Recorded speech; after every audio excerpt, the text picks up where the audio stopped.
Okay, NFL quarterback tier list. I know there are a lot of tiers, a lot of categories. Got some complaints on Twitter. I ain't reading all that. Yeah, because you can't. It's like 60 words. It's not that many. I'll break them down for you. We got Patrick Mahomes. We'll see who ends up going in that tier. Bona fide franchise quarterbacks, like true. All right, these guys are competing to be an MVP type player. The next one is could be true franchise level.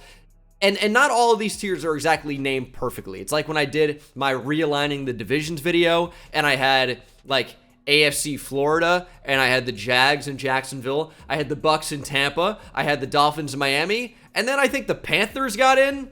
Yeah, they don't play in Florida. I get it. But sometimes it just makes the most sense to bulk them together or whatever it was.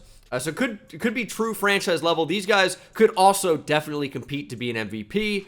Depending on situation, maybe they do, maybe they don't. And I kind of try to separate these guys from the situation and see how good they would be outside of that. So that is a factor in this. So, oh, why is this guy below this guy? He's got better stats or his team had more success. I will explain it as I go through. It's my opinion. You can make your own list. Yeah, it won't be as good, but you can try. Because obviously I've never made a mistake, clearly. And this is obviously not completely subjective. And we're just going to jump into it. I'll explain it as I go. We're going to start out with Josh Allen. And this, because I have a billion categories, it's tough to fit these guys onto the screen. But Josh Allen, I'm going to go to bona fide franchise quarterback. He is an MVP caliber player, clearly. Really, really talented. And I think you do have to factor in unbelievable arm talent, improving accuracy, and what he brings to the table as a runner as well. But for me, a lot of the time when I'm ranking these quarterbacks, arm talent will remain supreme because they can just do things that other quarterbacks further down these lists cannot do. Physically not able to make some of the throws into tight windows. Josh Allen is basically the ultimate tight window throw quarterback because of his unbelievable arm strength and arm talent overall. He is so good. Baker Mayfield is going to go into show me even the smallest thing and I'll get ready to be hurt again. This category is basically like I really should not be on the boat at all. And I'm not on the boat. I'm on the dock. I don't want to be on the boat. I know it's stupid to get on the boat. The boat is the Titanic. It's going to sink.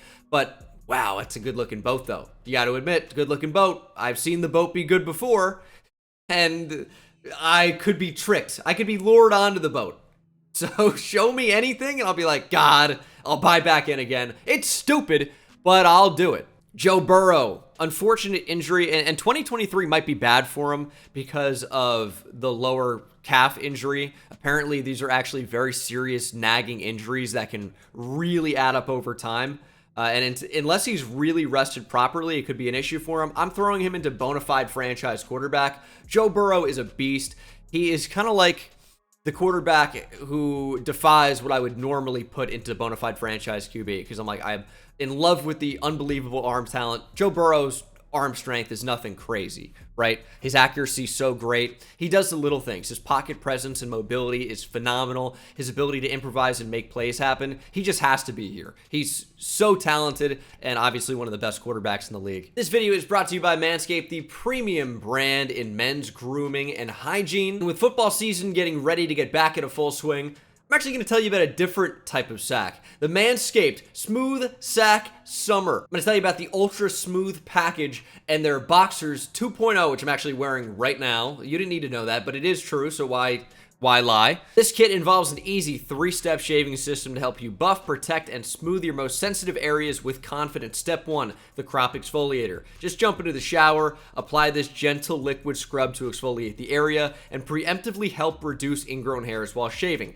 Easy. Step 2, the crop gel. Apply this unique clear shaving gel to the area to prep for a close shave. Because the gel is clear, you can actually see what you're shaving. Ingenious. And step 3, finally, get close and comfortable with the crop shaver. This perfectly engineered groin shaver has 3 precision blades with extra wide lubricating strips and a pivoting head for the best shave at any angle. Perfection. And the Ultra Smooth package actually has 5 replacement blades for your crop shaver and a convenient storage case for easy travel. Man, maintenance is key, so don't be nasty this summer. Check out Manscaped and the Ultra Smooth package. And when you go to manscaped.com/Bengal, you get 20% off plus free international shipping.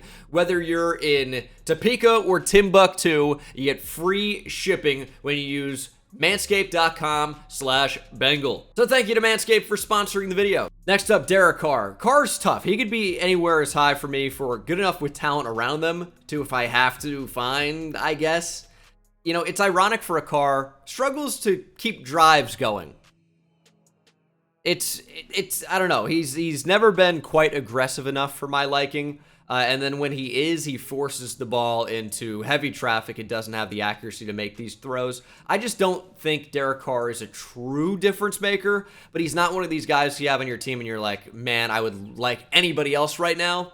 But he's also somebody who you're like, we could do better than that. I think for me, he's, if I have to, fine. Like, we'll take him as a starting quarterback, but yeah, we pretty much know what we have at this point. Matt Corral, I think young with middling potential is his best spot. He has a little bit more upside. He might end up being near the top of young with middling potential. He's got decent mobility, decent arm. I think people are really overhyping what a third-round quarterback is. They just usually don't have the same type of support, and there are guys that, you know, break the mold. Dak, Russell Wilson historically are mid-round quarterbacks that have risen up. Obviously, Tom Brady way down the board. There are outliers, but it was not a shock to see them draft Bryce Young in Carolina, and I just don't really know if Matt Corral is ever going to get a true shot. So Young with potential to be probably a backup is where he's going to stay. Next up is Dak Prescott. I'm a little bit higher on Dak than everybody else seems to be. I don't think Dak is the best quarterback in the league by any stretch, clearly. I do think he's overhated. He's accurate. He runs the offense pretty well. His pocket feel is very good in my opinion. He can go through progressions. He's a true vet quarterback with accuracy and can make plays. And I think in the Cowboys offense this year, he's going to be better. I know he hasn't stepped up in big games, and we can really hold that against him, and I think that's fair to do so. But at the end of the day, for me personally, I think Dak is better than at least a third of the league, and I'm okay with being a little bit higher on him than everybody else seems to be. I'm okay with that. I know Dak could easily be in good enough with talent around them, but I think he's going to have a pretty good year, and I think he's a little bit better than everybody else seems to. So I could see moving him down, but I am going to go could be true franchise level. I know he's 30 at this point. He's not a guy that is, oh my goodness, he could take the next step up and be the best quarterback in the league. I don't think that, but I don't know that he's bad enough to be good enough with talent around them, even though people could think that. But I don't think he's good enough to be bona fide franchise QB. Would never consider upgrading on him ever in a million years. So I know I'm a bit higher on him. I know you're not going to like that. That's fine. I don't like the Cowboys. I hate them. But I do think Dak is better than people give him credit for. Scrolling down, we got Andy Dalton. I'm not moved by Andy Dalton at this point. He's a backup quarterback. If you have to start him for a game, you're like, all right, Jesus, could we get to the next one, please? And Sam Darnold is pretty much the same. I think he's a backup. I'm going to put Andy Dalton behind him. He's Sam Darnold. I wasn't really high on him as a prospect, and he really has never shown very much at all in the league. So I'm not moved. Hey, Danny Dimes. Daniel Jones, I think, is good enough with talent around him. If he can develop as a passer, maybe he could... I don't know. I think he's good in this tier. I know Giants fans think he's going to be higher. I know everybody else thinks he's going to be lower. I think good enough with talent around him is fine. He's a really, really good runner. He is safe with the ball now as a passer based on last season. I think the offense makes things fairly easy for him. And he really hasn't had a ton of talent around him either. Kind of what Eli was dealing with at the end of his career, where I thought he was a bit overhated. I don't think Daniel Jones is incredible. I'm not enamored by the arm. But I do recognize that he is, based on mobility and youth, a higher potential guy than a lot of the guys that are going to go below him. And then Justin Fields. Justin Fields, I actually got pretty much no hate for my list on Twitter, shockingly.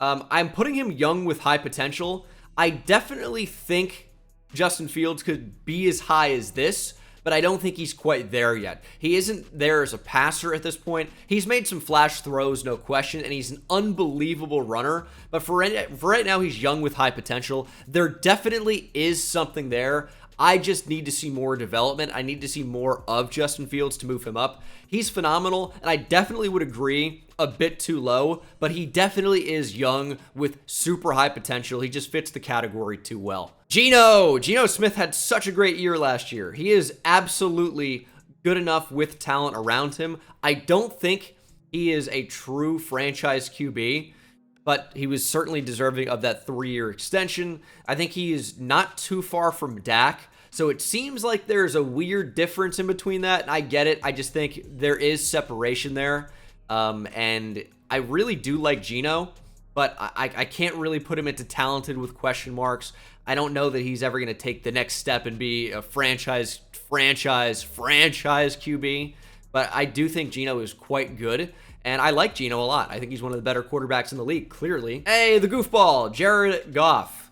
I think he is also good enough with talent around him. He took a step last year. He does have a pretty big arm. I think Jared Goff, show it to me again. And honestly, he could fight to move up a spot or two. I think he used to be like here. But right now, I think Jared Goff is actually trending up. If you thought I would be moved by Taylor Heineke, no real shot of that. Justin Herbert, though, I am moved by. I think Justin Herbert is another overhated quarterback. People are going to be upset that he's ranked above some guys that are going to end up being behind him. Here's the thing. Justin Herbert, to me, is on the Josh Allen type level as a passer, if he can just do things that other QBs can't do. His arm talent is unbelievable. I know the team success has not been there. I understand the record. I don't really happen to care when the defense has been as bad as it has been. I think he's going to be really, really good this year. Kellen Moore, new offensive coordinator, more vertical approach. You got a big, deep threat in Quentin Johnston. I think Justin Herbert's going to be unbelievable, and I've already really liked him. He just makes throws that other quarterbacks cannot make. And for that reason, he's one of the most elite QBs in the league. His numbers are also amazing. It's just record that they hold against him. And I get it. I know the casuals love quarterback wins and losses, but there's so many different variables that go into that. You cannot hold a win or a loss simply only on the quarterback. So Justin Herbert, to me, this is one of the guys that you're absolutely overjoyed with to have as your quarterback. He's phenomenal. Hendon Hooker, I think young with middling potential and at the top of the tier. I want to make that distinction because he could end up being in, could there be something here? Maybe. He's got a decent-ish arm, nothing crazy, very mobile, but he's an old rookie that will not be the starter, at least not this year, probably not next year. His mobility is interesting. We really saw one season of him being a good college quarterback at Tennessee in an extremely weird Josh Heupel Tennessee offense. There could be something there with Hendon Hooker, and I could end up moving him up. But for right now, he's a backup quarterback coming off a big injury, and he's a really old rookie. I think we got to keep him down a bit for right now. And I think there's similar things going on with Sam Howell. I like Sam Howell. I think his potential is slightly above young with middling potential. I could move him into maybe there's something here, but I just haven't seen enough of him play in the NFL. I liked him as a prospect at UNC. I was shocked to see him fall into, the 5th round as he did. I like Sam Howell, but for right now, we just have to see more of it, and I'm not convinced he is the guy for Washington. So we'll see what happens, but for right now, young with middling potential, wouldn't be surprised to move him up, even up to could end up being good enough, but for right now, just have not seen nearly enough of him. And then Jalen Hurts is going to be controversial. I already know that. I know I'm just anti-Philadelphia, even though I have Dallas right next to it. Jalen Hurts, for me, could be true franchise level. It's another thing if we really haven't seen enough of Jalen Hurts. I know last year he was an MVP candidate. He's a perfect fit for the Philadelphia offense, and here is my main holdup with Jalen Hurts, is I don't think he's on this next level of guys that can make these unbelievable throws to elevate an offense. Now, is he the perfect QB for Philadelphia? Without question. The mobility, the ability to just be a bowling ball with the QB sneak, with the butt push. Here's the thing with Jalen Hurts, though, is I need to see more, and I'd love to see him truly develop as a passer, the way he's been trending, by the way. But you got the best offensive line in football. You have a top 5 receiver in A.J. Brown. You have about a top 10 receiver in Devontae Smith. You have about a top 5 tight end in Dallas Goedert. I know Patrick Mahomes is at Travis Kelce, and Tyreek Hill historically, even though he won a Super Bowl without him. Here's the thing. Patrick Mahomes, to me, completely elevates the guys around him. I think Jalen Hurts, to at least some level, is elevated by everyone around him. He's awesome for Philadelphia, but for me, I got to see a little bit more before I move him up, and he is in the perfect scenario to succeed. I don't know if it would be quite so good somewhere else. If he was the Chargers quarterback, I don't know what that team looks like last year. But obviously, MVP candidate, he could certainly move up to the back end of this very soon. Wouldn't shock me. But for right now, I need to see a little bit more. He definitely could be a franchise guy for Philly. He signed a huge contract because of that reason. Jimmy G. Yeah, he's like perfect if I have to. Fine. Sure. He's Jimmy G. We know what Jimmy G is. You can win with him.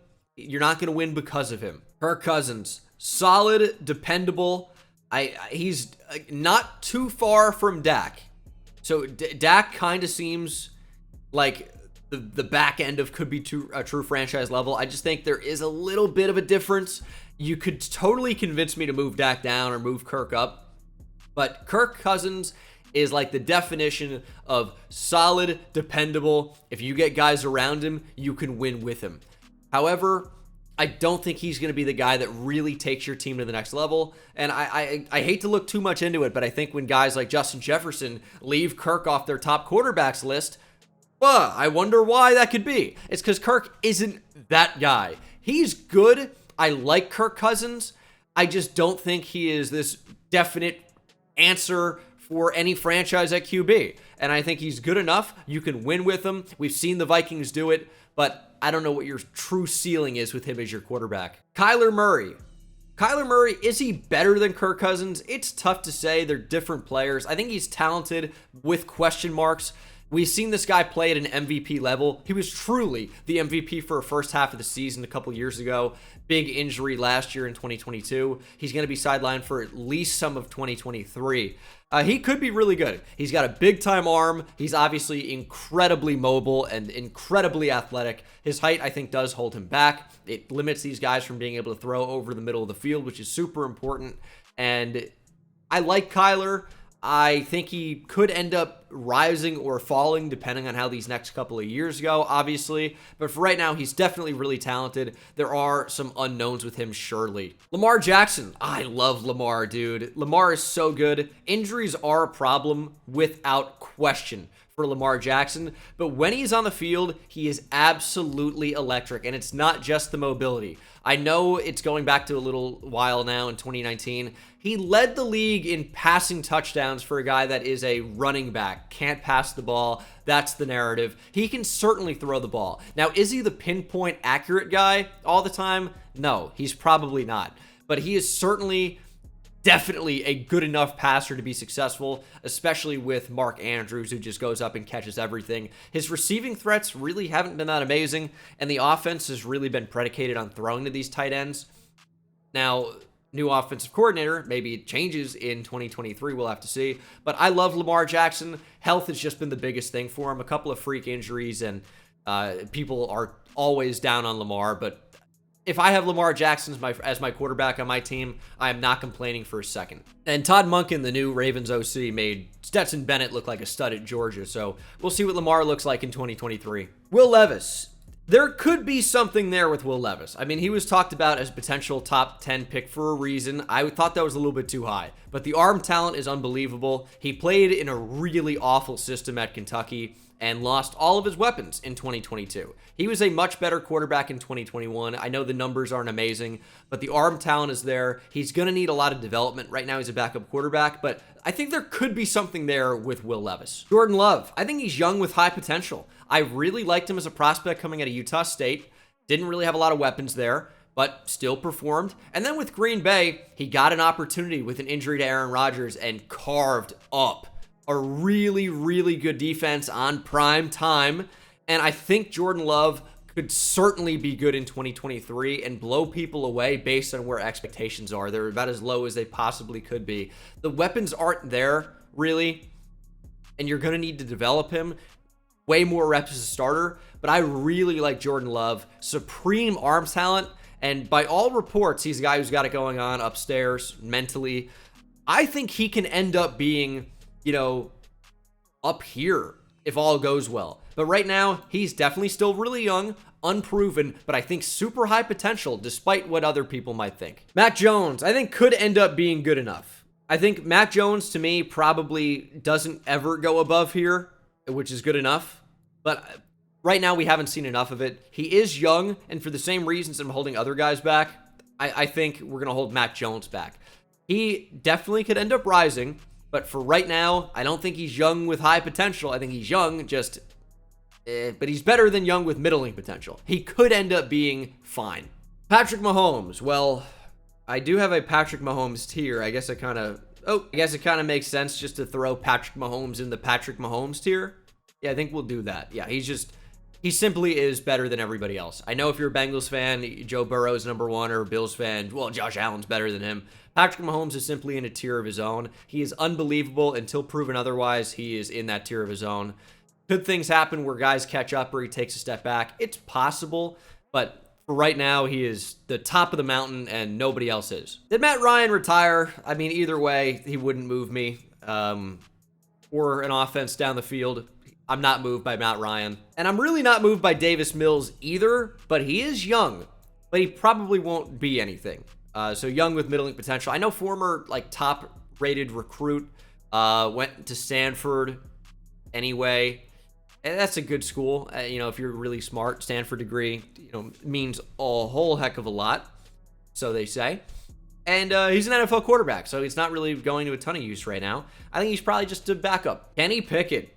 Kenny Pickett is certainly young. I'm not sure what his potential is, but he's not young with middling potential. He's also not young with super high potential. I think he can definitely end up being good enough, which, good thing we have a tier for that, could end up being good enough. I think that works perfectly.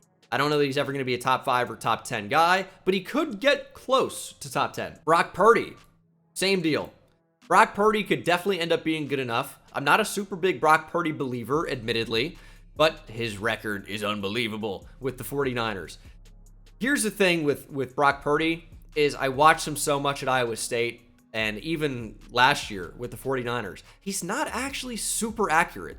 And he is not like this super great game manager up to this point where he knows exactly where to go with the football. The arm talent is less than desired, but he might have the it factor. He might just have it. And we'll really see in 2023 and beyond if that is true or if it was just a flash in the pan. So he could end up being good enough. But for right now, I really have my doubts and I'm skeptical. I am perfectly fine with being proven wrong. But I almost think he could be young with middling potential. But he also could end up being up here. So he's just we'll have to wait and see. And I think could end up being good enough is the perfect spot for him right this second. He's played 10 games? Anthony Richardson, absolutely young with high potential. Cannon of an arm, unbelievable mobility. One of the best athletes, if not the best athlete we've ever seen all around at the quarterback position. And Mike Vick is right there, Lamar's right there. And then Anthony Richardson is bigger and stronger and heavier. He's a height, weight, speed freak. And we have to see him develop his quarterback. Thought his pocket presence was actually really good, really underrated when I studied him at Florida. He has not had the reps. He's been a true starter for about 1 year in college football. Drafted super high on potential alone. We'll see what happens in 2023. I don't know if he's going to end up being the starter right away. He will end up being the starter at some point, you'd expect. And I think he's going to be a really good fit in that Indianapolis offense as well when you factor in that Shane Steichen came from Philadelphia. They're going to be running a similar thing with Anthony Richardson. He's a perfect fit for that offense.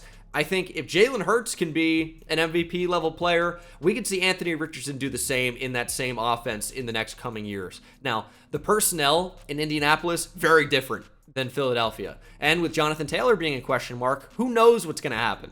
But Anthony Richardson is certainly one of the highest potential players in the league. Desmond Ridder, I kind of would like to move up, but for right now, I do think he's young with middling potential. He's a good athlete. He is. I just don't really know what he's going to do in that Atlanta offense ever, and I don't think they're committed to him being the starting QB long term. Now, he should be in 2023, of course, right? But we'll have to see. It just simply boils down to we have not seen enough of Desmond Ridder and have not seen enough of him playing at a super high level. Now, I think anyone is an upgrade over Marcus Mariota, truthfully, but Desmond Ridder we'll wait and see. I wouldn't mind moving him up, but can't right now. Aaron Rodgers, New York Jets quarterback. I think he's a bona fide franchise QB. And I know 2022, he was not as good as we expected and hoped based off the previous seasons, right? The weapons weren't there, and the situation was weird. He's reuniting with Nathaniel Hackett in New York, who was, of course, his offensive coordinator before going to take the Broncos job. Now he's with the Jets. I think Aaron Rodgers is going to be unbelievable. He's got great weapons with the Jets, which sounds funny to say, but it is true. Garrett Wilson is a stud, and that should be a fun offense to watch. And when you factor in, I know we have to go back so far, 2020 MVP, 2021 MVP, right? Last year wasn't that great, and that we haven't seen any more years of football. So 2 out of the last 3 seasons, he's won MVP, and everyone wants to bring him down to definitely have been great. Not so sure right now. No, he's a franchise QB. I think he's going to be good in 2023 and shut everybody up, just like he did a couple seasons ago in 2021 or 2020. Russell Wilson, on the other hand, he's been great. He was great for the Seahawks without question. He was a top 5 or top 10 QB in the league, no doubt. Last year, man, was he bad. Let Russ cook. He was cooking up shit. It was so bad. It was garbage. Broncos country was not riding. They were dying. So bad. But with Sean Payton there is something. And Russell Wilson could end up taking a step up again after a terrible last season. Just the way I kind of expect Aaron Rodgers to do. Although he wasn't terrible last season. He just wasn't super elite. Stafford, same deal. He was really bad last year and then was also super injured. We'll see what happens. The Rams team is bad. I don't believe in them, and I think that could hurt Stafford's chances of being up in the upper echelon again, like he was for the Super Bowl season. But we'll have to see. Another big question mark for me. He could be talented with question marks, but coming off the big injury and aging, I'm going to hold him back a little bit, but he's above Russell Wilson, I'll tell you that. CJ Stroud, young with high potential, a number 2 overall pick in the draft for a reason, really accurate. I don't know if he's ever going to be a world breaker type player, but he certainly has the accuracy, and he showed some improvisational ability against Georgia. So there could be something there to tap into. The arm strength is pretty good, not super exceptional, but certainly good enough. I think a step above Joe Burrow in terms of overall arm strength, and then the accuracy is exceptional. So CJ Stroud, I think, is going to end up being a pretty good player. And it probably won't be next year, but it wouldn't shock me to see CJ Stroud get up into this tier within, 3 years. Ryan Tannehill, if I have to, fine. The Titans are actively looking to replace him. They drafted Malik Willis. I don't know if that was a true indication. They drafted Will Levis. They traded up into the second round to get Will Levis. They clearly want an answer at quarterback long term, and it's just not Ryan Tannehill. He has been great before, but I just don't think he's ever going to be that level of, what was it, 2019 again, where he was unreal for one season in Tennessee. But I just don't think that's there anymore. Trevor Lawrence certainly could be true franchise level. We saw a flash of it last year. He also is maybe the best quarterback prospect since Andrew Luck, over a decade ago now at this point. Trevor Lawrence is an exceptional young QB. We saw it get unlocked a little bit last year. Now he has Calvin Ridley. I really think Trevor Lawrence is going to be a stud in 2023. Wouldn't shock me at all. He's another one of those guys that's just capable of doing things other QBs in the league cannot do. I would put Kyle Trask into young with middling potential, but he just doesn't move me at all. I really am not a Kyle Trask believer. He was somebody where he was putting up incredible numbers at Florida, and I go, wow. And then you watch him, all 22, and you're like, man, the arm's just not very impressive. The accuracy is super hit and miss. Doesn't read the field especially well. I just don't see a whole lot in Kyle Trask. He could end up being great. Anything could happen. If the queen had balls, she'd be king. And if the queen was alive, she'd be queen still. So a lot of ifs and buts, but I don't believe in Kyle Trask. I'm sorry. But I do believe in Trey Lance. We haven't seen it very much. He's played like 4 NFL games. I did like him as a prospect coming out of North Dakota State. We only saw him for really 1 year there. There is a ton of potential. The arm talent has been great at times. The mobility, certainly good. We have not seen enough of it. If you're going to just completely discount Trey Lance right now, I don't entirely blame you because the injuries are starting to pile up and he has not been reliable. But if you can get him healthy for a season and actually develop him, I do believe there's something there because the tools are so good, but we haven't seen it to this point. I'd love to be a believer, though. Tua time. Tua has talent around him. If he could stay healthy, I think we're going to see him perform to his fullest potential. I like Tua. I think he's accurate. I'm not overly impressed by the overall arm talent, of course, but he definitely is accurate. I think he's got a pretty good feel as well in the pocket, and he has ability to make these throws with anticipation, which you don't see from every QB in the league and certainly not every prospect. And I think Tua, if you have talent around him, he can certainly win for you. I need him to stay healthy and be productive is pretty much what it comes down to. Deshaun Watson, it's a tough spot with him. There's a ton of controversy. He was an MVP type player with the Texans though for a year or two, and that was not a really great team. But we have seen him be unbelievable before. It's just uncomfortable with Deshaun Watson in more ways than one. Truly, I know like 28 victims and counting, or allegedly, but also actually. No, I don't know for sure. It's just a tough spot. There are so many of them. The Browns gave him a completely fully guaranteed contract. It feels a little gross. I know maybe he didn't do it. Maybe we're coming down too hard. I don't know. It's a really weird spot. I'm going to keep it pretty football related up to this, or moving on from this point. But he has been really, really good before. There are definitely some question marks there. And the biggest one being he wasn't that good last year. We'll have to see what 2023 has in store. If you thought I was going to be moved by Carson Wentz in the year 2023 of our Lord and Savior Jesus Christ, you're wrong. Certainly not. Zach Wilson, however, I shouldn't be moved by him at all. But he's not young with middling potential. He's young, but he's got a ton of potential. We saw it at BYU. Granted, it is BYU. He's lighting up like, I believe Louisiana Monroe was a huge game for him. But he doesn't have middling potential. The arm talent is unbelievable. The accuracy has been so poor in the league, and decision-making so stupid.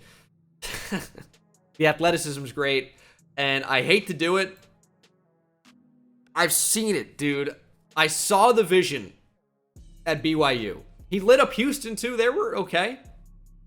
I know it's stupid. Same thing with the Titanic earlier. Like, it's so stupid to buy in. But if you show me a glimpse, I'm not ready to give up on you. I know I should, but I am an idiot. And that leaves Bryce Young. He is certainly young with high potential. Number 1 overall pick for a reason. I love Bryce Young. Super awesome playmaker at Alabama. Saw it firsthand against my Texas Longhorns, as devastating as that was to watch live at DKR. He's got the it factor. You just can't teach that. Hate to say it. Hate to say something cliche, but it's so true. He just has the it factor. He is that guy. And that is my quarterback tier list. A lot of tiers, a lot of categories. I know we're not going to agree with all of these. I can certainly appreciate that. This is how I see him. Make your own list.